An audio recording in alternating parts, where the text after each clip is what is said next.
오늘은 8월 9일입니다. 지금부터 84년 전 오늘 찍은 사진 하나를 여러분들에게 보여드리겠습니다. 이 사진은 무슨 사진일까요? 1936년 8월 9일 베를린 올림픽 마라톤 시상식 사진입니다. 맨 앞에 일장기를 가슴에 달고 있는 선수가 동메달을 딴 남승용 선수입니다. 그 바로 뒤에 높은 단위에 서 있는 선수가 우리가 잘 아는 손기정 선수입니다. 남승용 선수는 이때 손기정 선수의 금메달보다 일장기를 가리고 있는 저 화분이 더 부러웠다고 합니다. 자랑스러운 올림픽 금메달을 그리고 동메달을 따고도 고개를 푹 숙이고 있는 두 선수의 모습에서 나라를 잃은 민족의 서름을 엿볼 수가 있습니다. 지금은 우리가 세계 어느 곳을 가도 내가 대한민국 사람이라고 그렇게 당당하게 말할 수 있고 태극기를 흔들 수 있는 이 한 가지만으로도 얼마나 감사한 일인지 모르겠습니다. 맨 앞에 서 있는 동메달을 딴 남승용 선수의 고향이 어딘지 아십니까? 아시는 분들이 많이 계시네요. 순천입니다. 당시에 순천 저전동에 있던 순천 보통학교, 지금의 순천 남초등학교를 졸업하고 서울에 있는 양정 고등보통학교에 진학을 합니다. 그리고 몇 년 뒤에 양정고 동문인 손기정 선수와 함께 1936년 8월 9일에 베를린 올림픽에 출전해서 메달을 따게 됩니다. 손기정 선수는 금메달을 목에 건 후에 이렇게 말했습니다. 우승의 성공은 작전에 있지 않고 정신에 있다. 나라를 잃은 두 선수가 정신력으로 이루어낸 결과는 놀라운 것이었습니다. 그러나 그것은 이 두 선수 자신들의 힘으로 홀로 이루어낸 결과가 아니었습니다. 당시 양정 고등보통학교는 학생들에게 기독교 신앙과 애국심을 철저히 교육시켰습니다. 그 중에 독실한 그리스도인이었던 선생님 중에 김교신 선생님이 있습니다. 사진에 보시는 분인데요, 이분은 학생들에게 이렇게 가르쳤습니다. 참새 한 마리라도 하나님의 뜻이 없이는 땅에 떨어지지 않는다고 했는데 몇천 년에 걸쳐 이 땅에 터잡고 영고성쇠의 역사를 경영해온 우리 민족의 섭리사적 사명이 무엇이냐? 이것을 외국의 신학자나 외국의 역사가가 알려줄 수 없고 우리 스스로 성경과 우리 역사 속에서도 찾아야 한다. 훗날 손기정 선수는 김규신 선생님에 대해서 다음과 같이 회고했습니다. 그냥 바라만 보고 있어도, 아니 선생님이 계시다는 생각만 하고 있어도 무엇이 저절로 배워지는 것 같은 분이셨다. 이런 기독교사들이 계셨기에 손기정 그리고 남승용 선수는 만국의 시대에 세계로 뻗어갈 수 있었던 것입니다. 이 선생님이, 이 제자들이 뻗어갈 수 있는 다리가 되어주셨던 것입니다. 남승용 선수와 손기정 선수가 이룬 쾌거는 일제의 압제 아래에서 절망하고 있던 우리 민족에게 희망과 용기를 불어넣어 주었습니다. 미국 팝송 중에 험한 세상 다리가 되어 라는 제목의 노래가 있습니다. 8.15 광복절을 앞두고 우리 역사 속에서도 험한 세상을 지나올 수 있는 다리가 되어 주었던 신앙의 선배들과 교회의 역할을 되새겨봐야 하겠습니다. 요즘도 살아가기 쉽지 않은 세상입니다.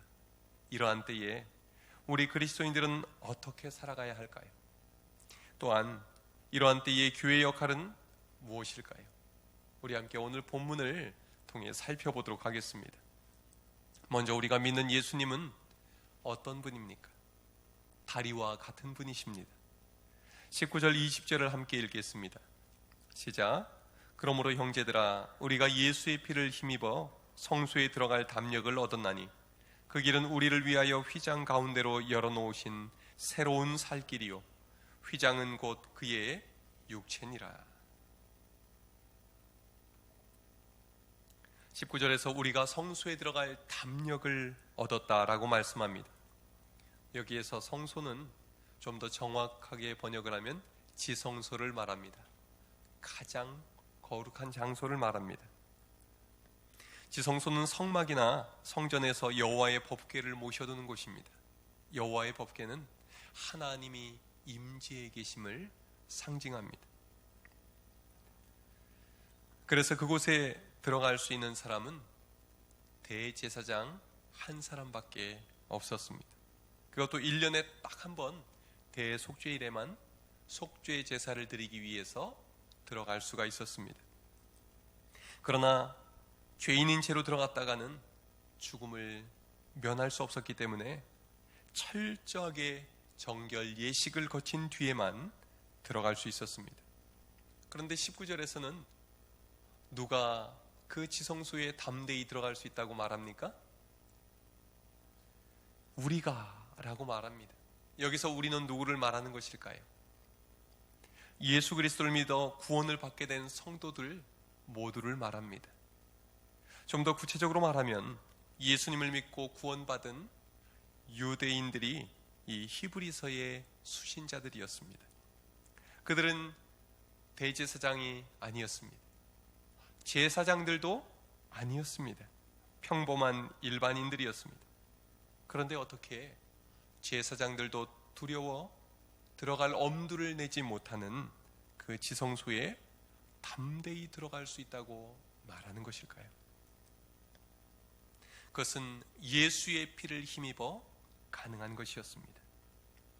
예수 그리스도께서 우리의 모든 죄를 대신 지시고 죽으신 이후로 십자가 위에서 피 흘려 죽으신 그 다음부터 가능해졌습니다. 예수님이 십자가에 죽으심으로 무슨 일이 일어난 것입니까?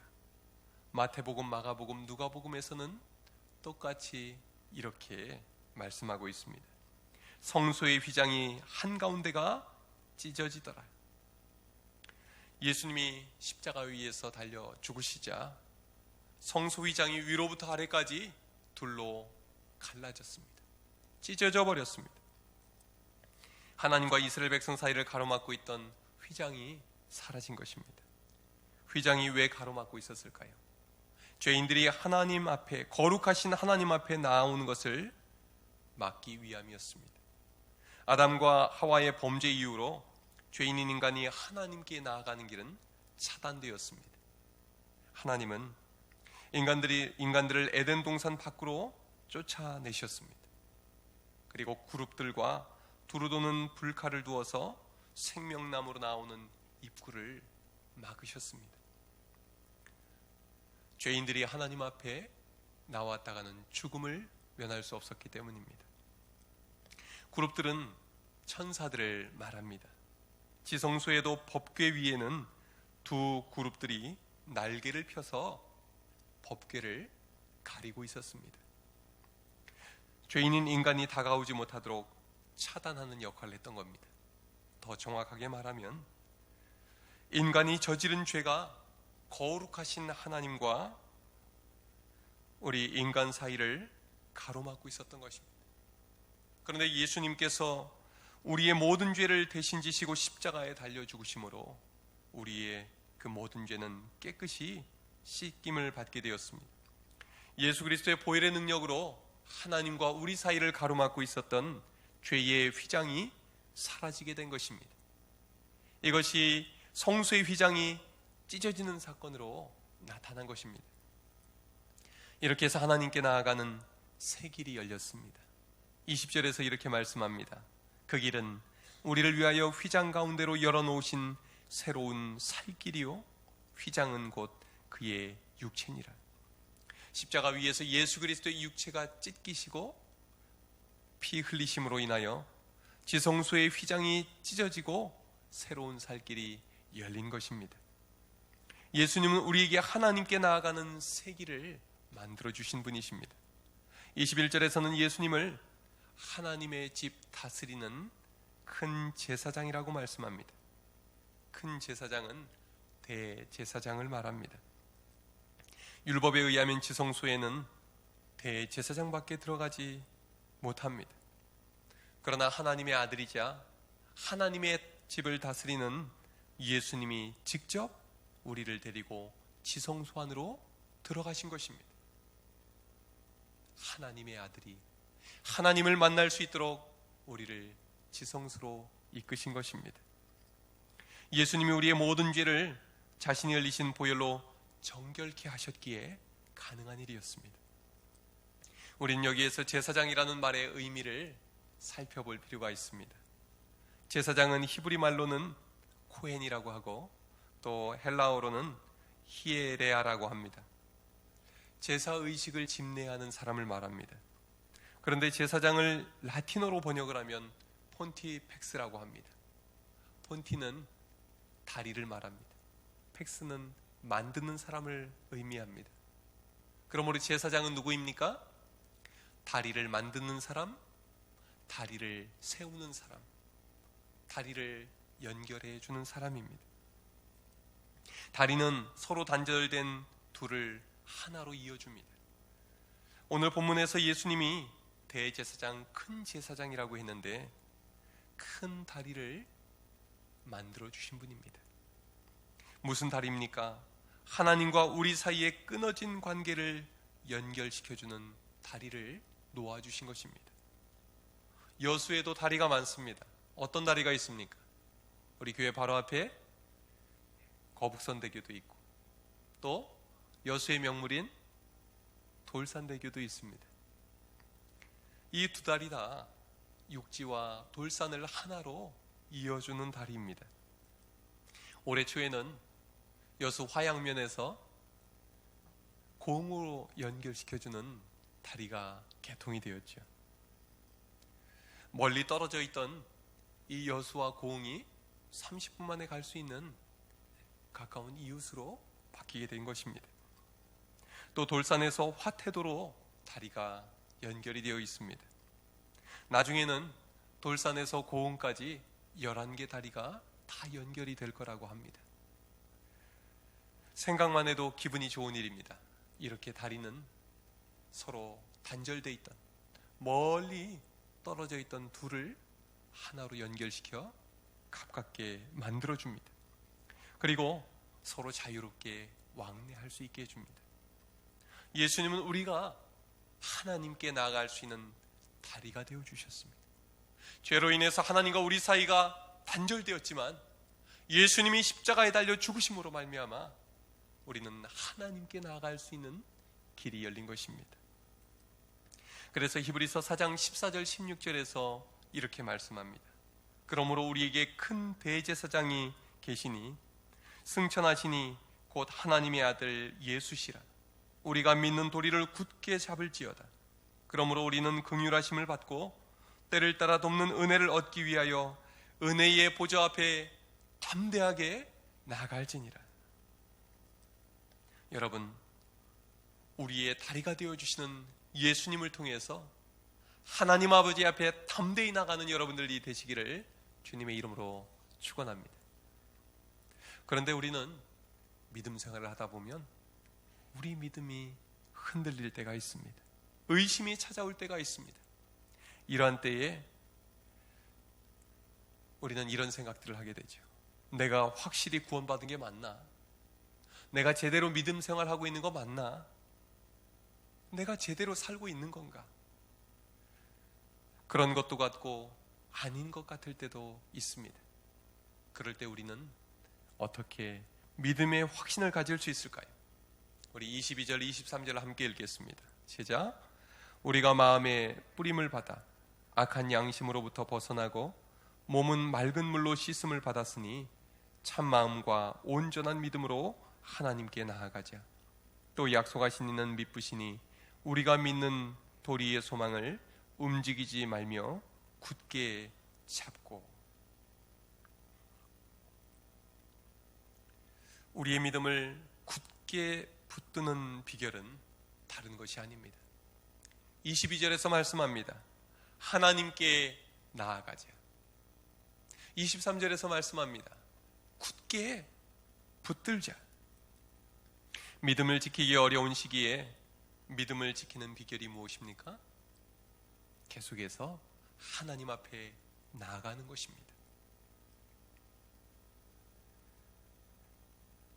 하나님으로부터 멀어지면 멀어질수록 우리 믿음은 약해지게 되어 있습니다.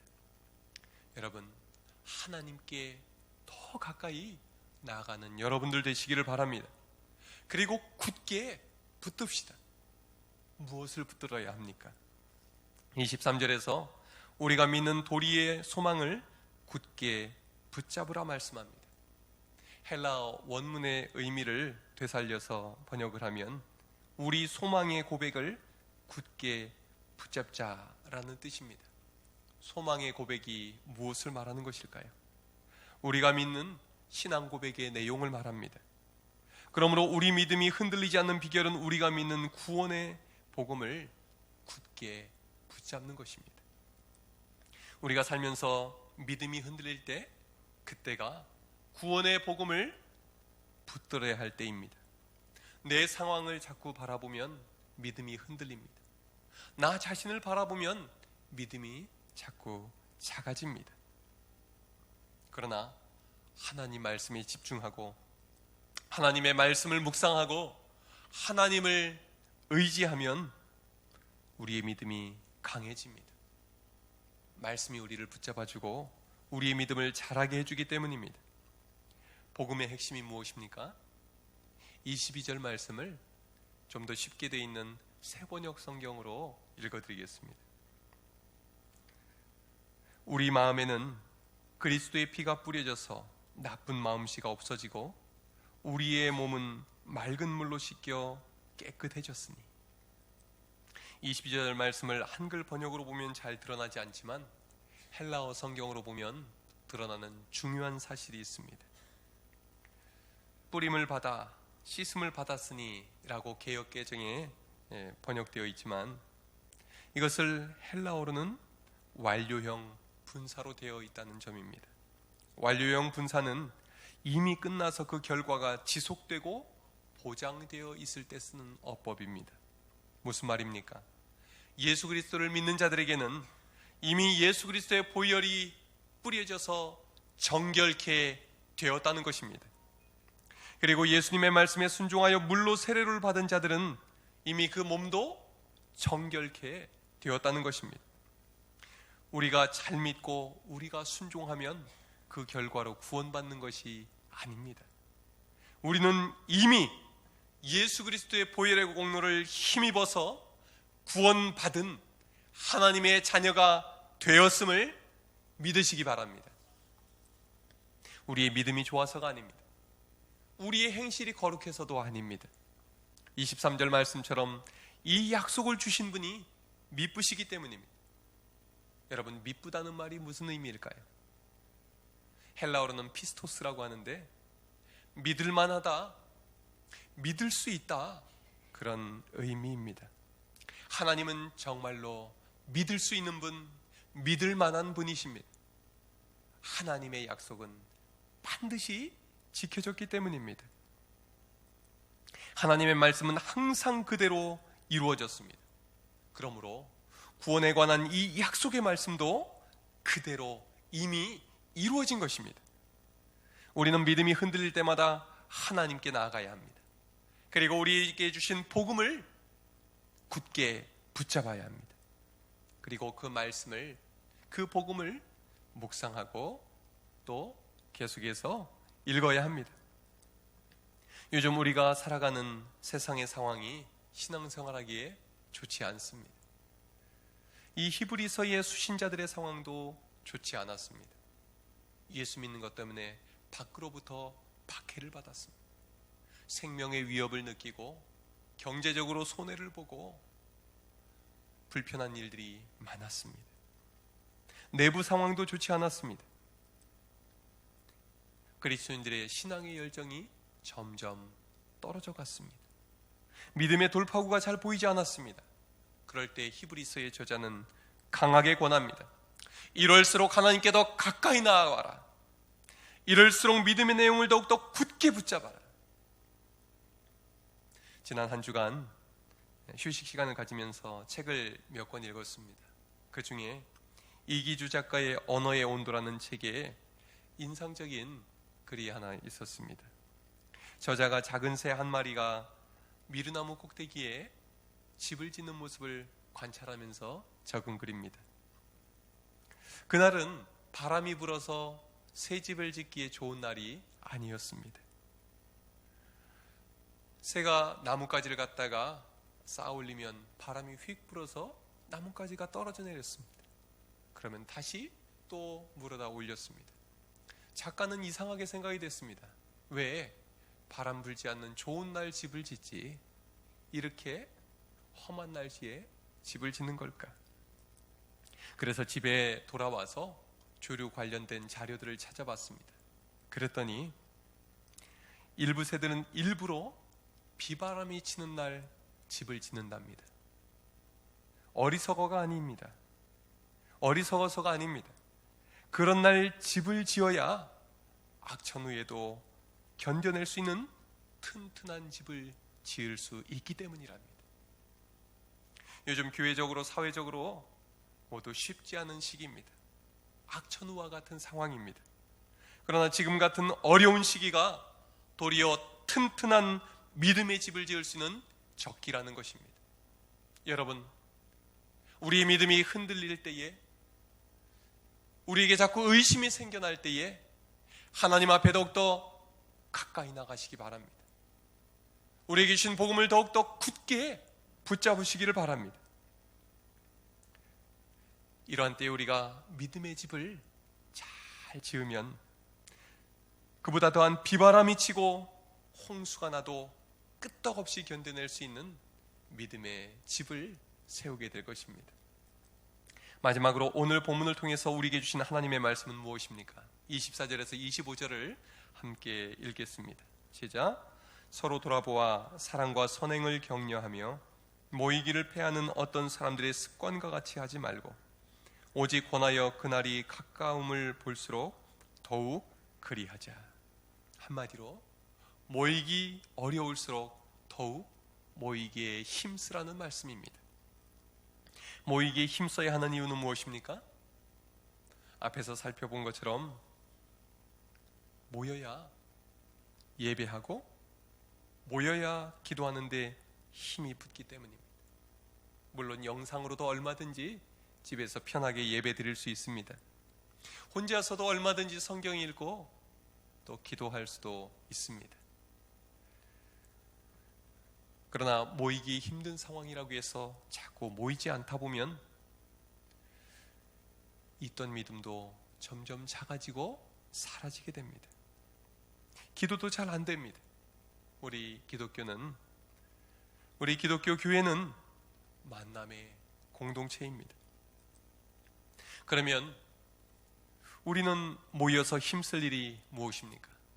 서로 돌아보아 사랑과 선행을 격려하는 것입니다. 나 혼자 은혜 받고, 나 혼자 기도 응답 받고, 나 혼자 복 받기 위해서 모이기에 힘쓰라는 것이 아닙니다. 교인들끼리 서로 돌봐주기 위해서 모이기에 힘쓰라는 것입니다. 교인들 간에 서로 사랑하기에 힘쓰도록 모이기에 힘쓰라는 것입니다. 교인들 중에도 외로움을 느끼는 분들이 계신 것 같습니다. 정현종 시인의 시 중에 2줄짜리 짧은 시가 있습니다. 섬이라는 제목의 시인데요.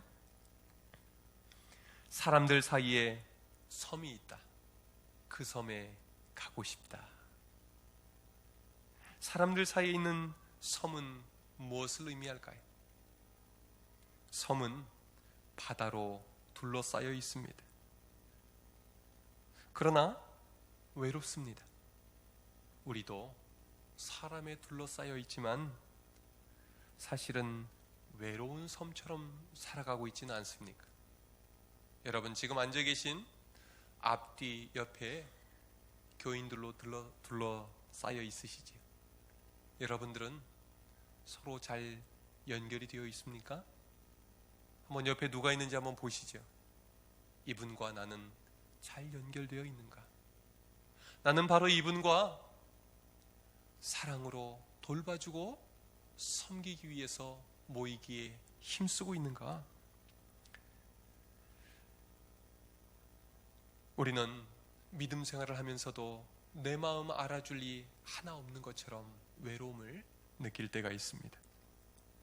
하나님은 우리가 서로에게 다리가 되어주기를 원하십니다. 예수님은 하나님과 우리 사이에 단절된 관계를 연결시켜주는 다리가 되어주셨습니다. 그리고 예수님은 우리들 사이에 단절된 관계도 연결시켜주는 다리가 되어주시기 위해서 이 땅에 오셨습니다. 여러분, 나와 관계가 끊어져 있는 우리 교인들이 내 주위에 있지는 않습니까? 또한 나로 인해서 우리 교인들이 하나님과의 관계가 잘 연결되어 있는지 돌아볼 수 있기를 바랍니다. 이것이 바로 하나님께서 우리에게 주시는 사명인 것입니다. 물론 요즘은 코로나 때문에 서로 대화하는 것도 악수하는 것도 삼가는 것이 미덕인 특수 상황이기는 합니다. 그러나 그러한 가운데에서 더욱더 외로워하고 혼자 된 것을 느끼고 있는 우리 교인들이 있지 않은가? 우리는 돌아보고 관심을 쏟아야 할 것입니다.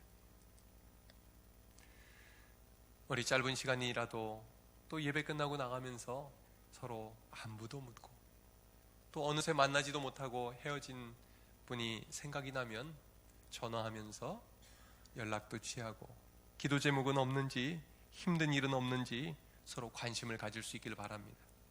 특별히 우리 구역 식구들끼리 잘 챙겨주시고 또 최근에 말 한마디 못한 분이 계시면 또 연락해서 챙겨주시면 좋겠습니다.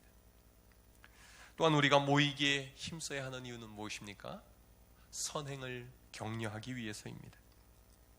선행을 격려하는 것이 무엇을 말합니까? 산상수훈에서 예수님은 우리가 세상의 빛과 소금이라고 말씀하시면서 이렇게 당부하십니다. 이같이 너희 빛이 사람 앞에 비치게 하여 그들로 너희 착한 행실을 보고 하늘에 계신 너희 아버지께 영광을 돌리게 하라. 여기서 말씀하신 착한 행실과 오늘 히브리서 본문에 나오는 선행은 헬라어로 똑같은 말입니다. 세상의 빛과 소금의 사명은 세상을 향한 선한 행실을 의미합니다. 그래야 믿지 않는 이들이 감동받고 하나님께 영광을 돌리게 하는 것, 그래서 믿지 않는 이들이 하나님과 연결되도록 다리가 되어주는 것, 이것이 우리 그리스도인의 사명이라는 것입니다. 베드로전서 2장 9절에서 이렇게 말씀합니다.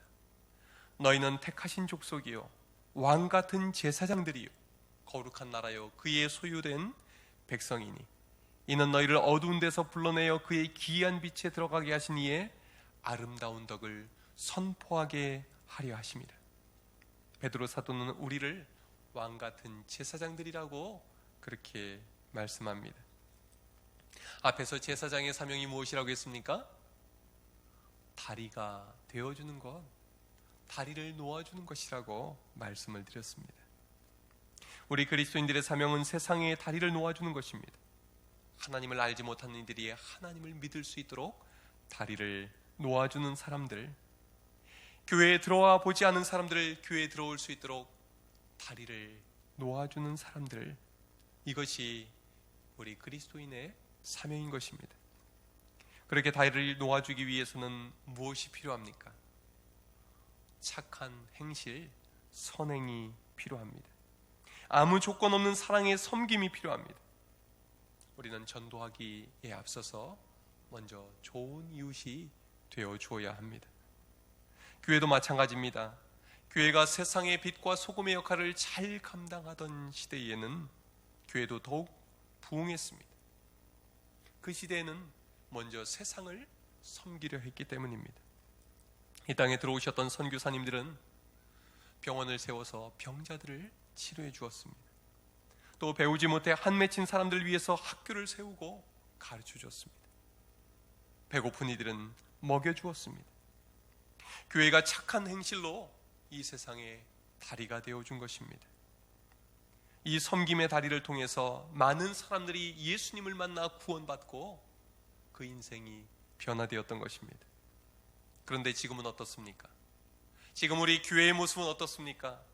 지금 그리스도인인 나의 모습은 어떻습니까?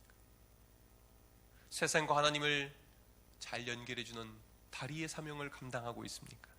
아니면 세상과 단절된 채 우리끼리 모이기에만 힘쓰고 있습니까? 교회와 그리스도인들이 전도해야 할 세상 사람들로부터 손가락질 당하는 모습을 많이 보게 됩니다. 교인들이 또 교회가 세상을 섬기는 일에 소홀해졌기 때문입니다. 예전보다 큰 교회도 많고 또 교인들끼리 서로 돌보며 사랑으로 섬기며 끼리끼리 모이는 일에는 힘을 쓰고 있지만 세상에는 무관심한 경우도 많습니다.